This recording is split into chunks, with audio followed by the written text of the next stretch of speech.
think dancing in the kitchen is so much more fun than cooking.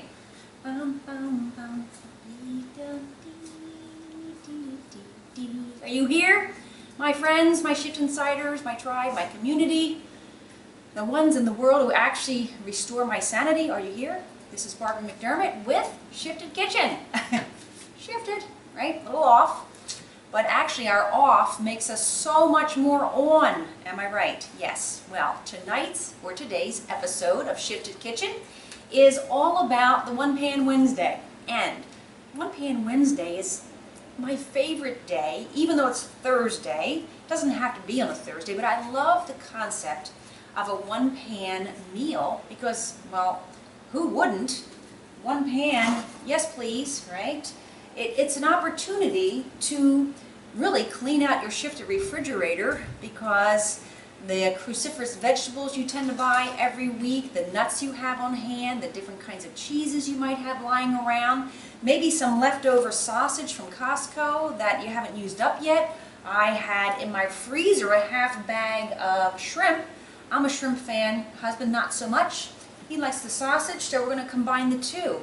Stephanie's here. Hey Stephanie, Steph! I also love the One Pan Wednesday because there's no measuring.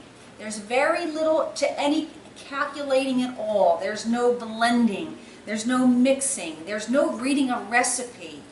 The recipe is in here. It's all about let me choose as many foods as I want to empty out of my fridge that don't stimulate insulin. That's really what we do, right? It's not so much about the food. It's about which foods don't cause a significant change or rise in our blood sugar, so therefore doesn't trigger that mighty fat storage hormone insulin. We want to keep insulin way down.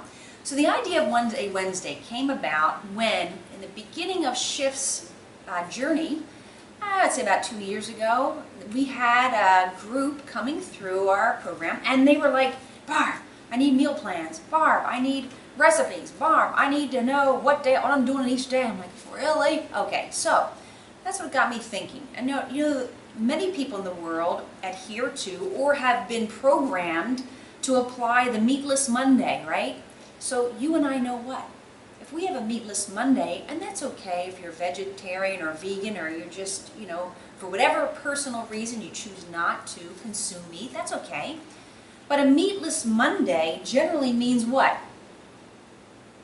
Usually means a higher carbohydrate meal because meat is fat and protein. You're not gonna get carbohydrates in meat. So those of us out there in the world who are applying Meatless Monday oftentimes had a higher carbohydrate meal than we realized.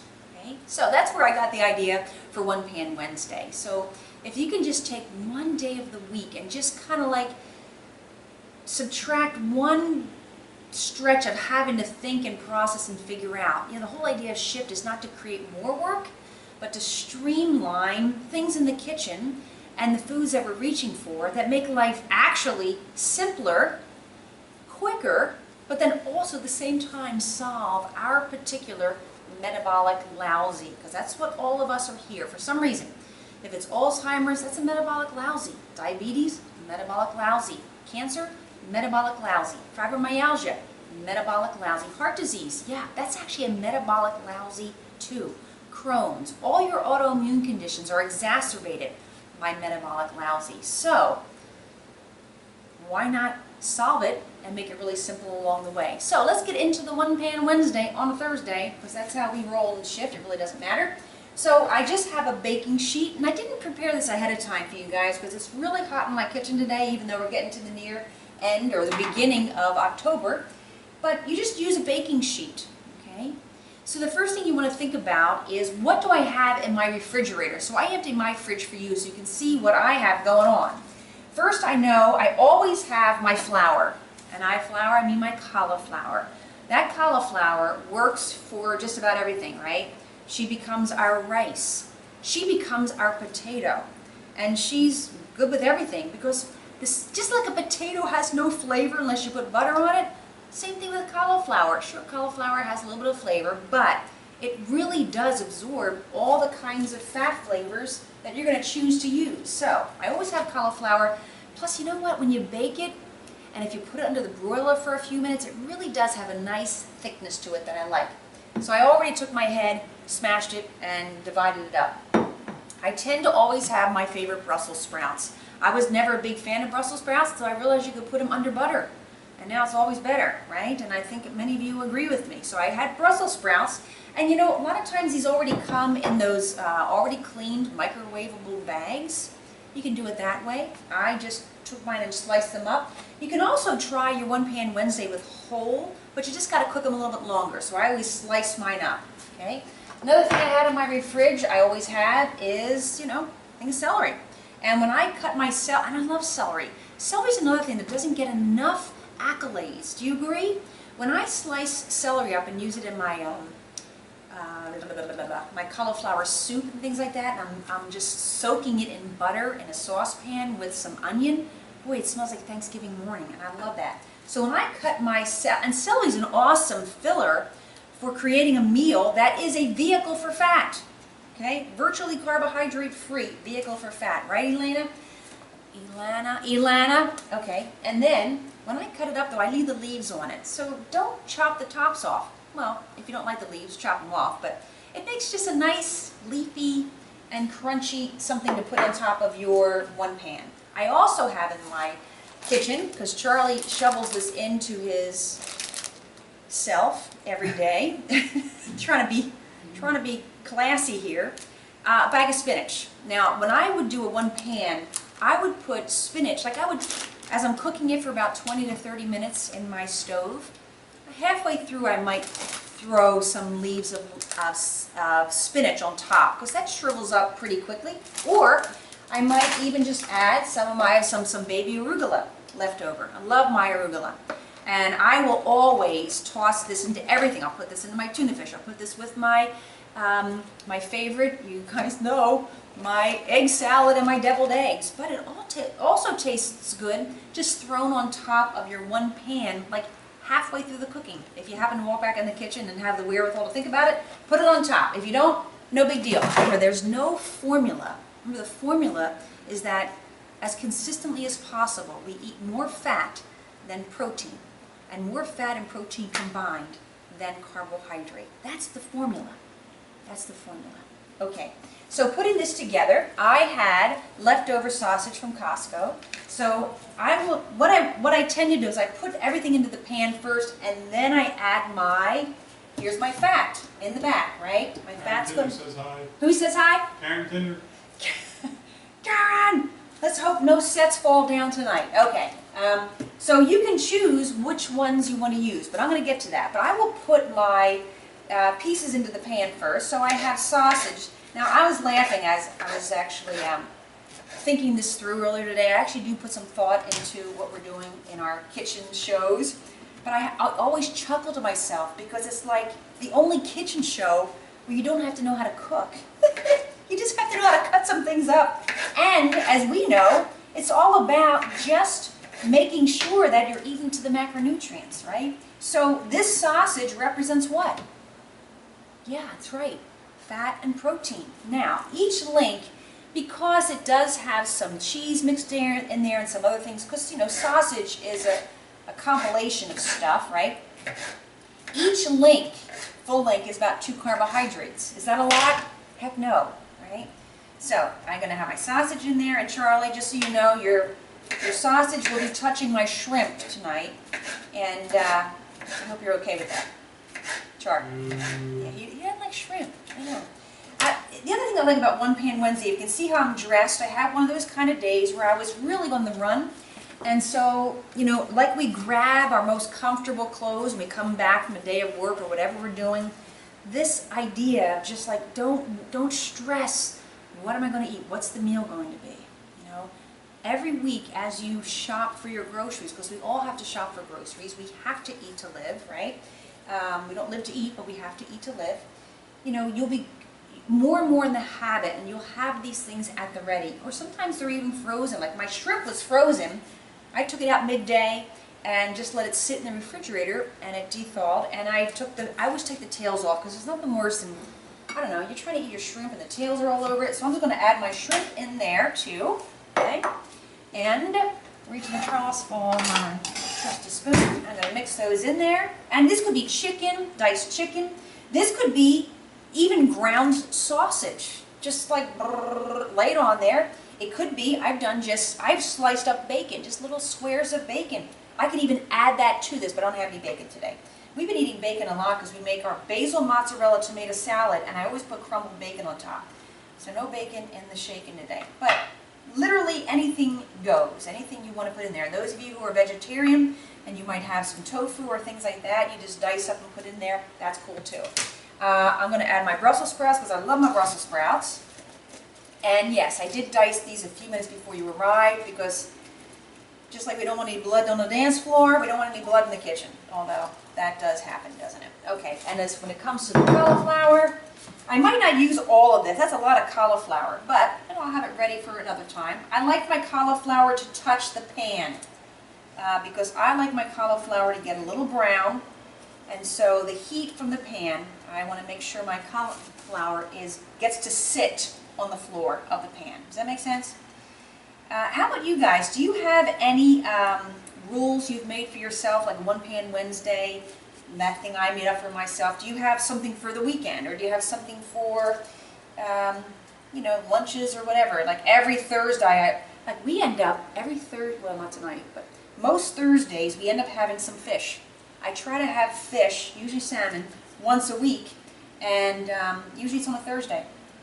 My Monday is always about meat. I hate to say that, but it is. Well, why do I hate to say that? Why am I apologizing for my food choices? Okay, and then I have my celery, and I will put that on top. And again, is there any measuring or weighing? No, because we know celery is virtually carbohydrate. It's not carbohydrate free, but it's supersonic low. Cauliflower, ridiculously low. Brussels sprouts, very low. Shrimp, no carbohydrate. And our sausage, we know 2 per every link. Okay, so then from here, this is when we look and think to ourselves, what am I going to do? I could put dots of butter on here, right? Put that in my oven. Usually I cook at about 350, depends upon your oven, right? And if I needed to get this done fast and I had to put my oven hot, I would make sure I would use an oil like coconut oil that can stand high heat. Okay? Olive oil, a little bit less. But if you're cooking about 350 and you're not letting this thing char up and start browning, you're good to go. So what I usually do is, you could be sesame seed oil. I have some grapeseed oil here. I know I was talking to a new shifter today who really loves avocado oil, macadamia nut oil, whatever your oil. Just stay away from the vegetable oils that really are vegetables, but they're highly processed. So here's a lineup of some good choices. Okay, I will use my spray gun, and the reason I use a spray gun is because I like to make sure everyone gets touched by the oil. So I'm just going to drizzle this all over. And here's where we end up winning. Some people would see this and start to gasp. Oh my gosh, she's using so much oil, or that's crazy. You're going to have a heart attack on a dish. It's not the fat, right? It's the carbohydrate. Someone else would probably make this and put it on a bed of rice. So they'd make this and add some pasta to it, or they'd have some bread to dip, right? And we are in a place where we are going super low carbohydrate because that is what makes us have super low insulin. Fat creation and fat storage hormone, insulin, we bring that down, and this is how we break insulin resistance. Every single one of us in some kind of metabolic lousy is to some degree resistant to insulin. Okay? If we're carrying any extra jet fuel around our middle or in our center of gravity, that represents insulin resistance. There's two ways we have to tackle insulin resistance. Number one, the way we feed ourselves, making sure that the foods we choose, olive oil does not stimulate insulin. Butter, butter's in the refrigerator today. We use butter all the time. It's nice to use something different, okay? But you could use butter. It doesn't stimulate insulin. None of these stimulates insulin. Don't blame the butter for what the bread did. So, the first way we resensitize ourselves is to make insulin not have to be overly present. So the foods we choose that do not stimulate insulin is one action. The second action happens naturally because of this. When we make sure we have a fat-focused feeding, we are full. We don't just feel full, we are full. We're sated with the fuel of choice that our body actually craves, fat. And because this fat-filled meal satisfies me, I will have a fasting period after. It's the hours after the meal when we're just not being called to eat again, when insulin is down. And that's the second important action for breaking insulin resistance. Insulin resistance means we have higher amounts of insulin circulating because our cells don't listen to it. So we're going to set up an internal environment that our cells don't even have to really listen to insulin because it doesn't even have to be a player. And this is the way we eat. Okay? So I'm going to put a little bit more olive oil on there because I like it tasty because the fat really does make the flavor. You know, one of my new shifters today was saying how much she likes avocado oil better than like coconut oil or olive oil because she just likes the flavor. Yeah, well then go ahead and use it. All of these fats are all 14 grams of fat for a tablespoon, right? Isn't that interesting how science works? Fat. That's just, it's the same number across the board. Okay, so here now, this is what I would put in, right? But, of course, I'm going to put some salt and pepper, or whatever your favorite seasoning might be. I got my sea salt here, my pink Himalayan, because, you know, the reason, and again, there's no right or wrong way with your salt. Just remember, whatever salt you choose, especially because insulin levels are low, we have the ability to salt our foods again because our body is no longer holding on to fluids. So those of us who are in a situation where we are watching our sodium, yeah, don't salt your food just yet. Give yourself some time. When your body starts shedding that fluid and then the body fat follows, then you'll be able to join the ranks of the salters of the food, okay? I put salt and pepper. I'm almost out of pepper here. I need to get some more. And again, there's no rhyme or reason or magic formula for what kind of seasoning or herbs to use. However, on the way up the back steps, I grabbed my parsley, because I love my parsley, right? We gotta get that potassium in. And I just chop it up. And there's something about fresh parsley, am I right? One of our new shifters was putting it in her lemon water in the morning, and she's pushing back her first morning feeding, her shifted beverage. She's pushing that back an hour, because we know what that does. It extends the fast, right? Extend the periods of time where I'm not eating. Make it happen naturally and pleasantly, and you win. Okay, got that in there. I also have some dried parsley, so whatever, right? I'm going to put that on top too. And then I get to think to myself, so this is what I like about this. This is all stuff you might just have had in your house, leftovers from other meals, and you want to finish it out because, you know, economical, right?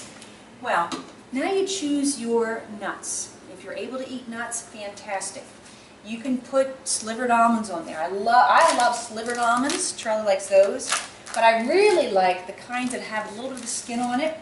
And we know, and some of us, maybe you're tired of snacking on whole almonds. Buy yourself some slivered ones and add that on top.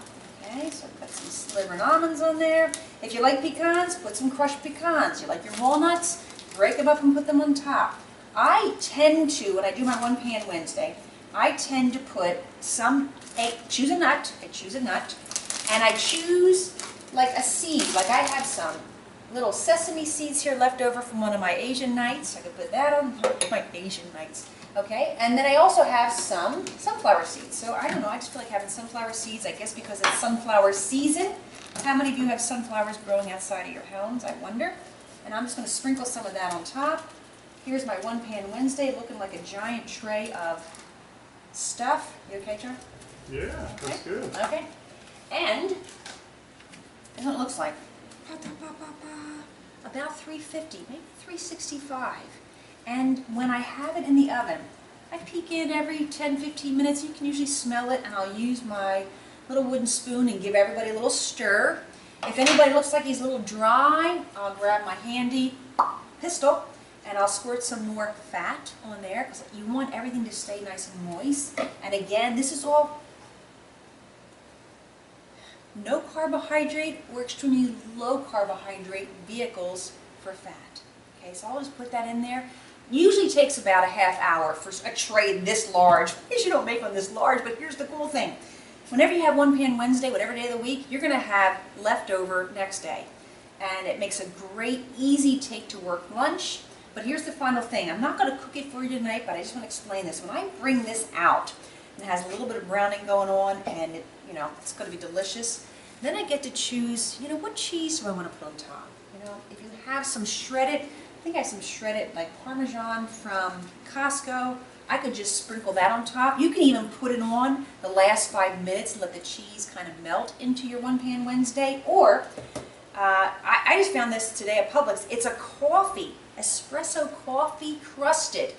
Yeah, sure, I know, right? So what I'm going to do tonight is, when this comes out, I'm going to take my grater, and I'm just going to grate the cheese as we serve it. So the cheese will be kind of sitting fresh on top. So here's the thing, like nuts, that's a whole category. A cashew doesn't taste like an almond, doesn't taste like a walnut, doesn't taste like a pecan, does it? And the same thing with cheese. I mean, this is a far cry from American, right? And Kraft singles and things like that, which we don't really buy anyway. But look at it as an opportunity to try experimenting with some different flavors with your cheeses and your nuts. Nuts and cheeses are fat, protein, and carbohydrate.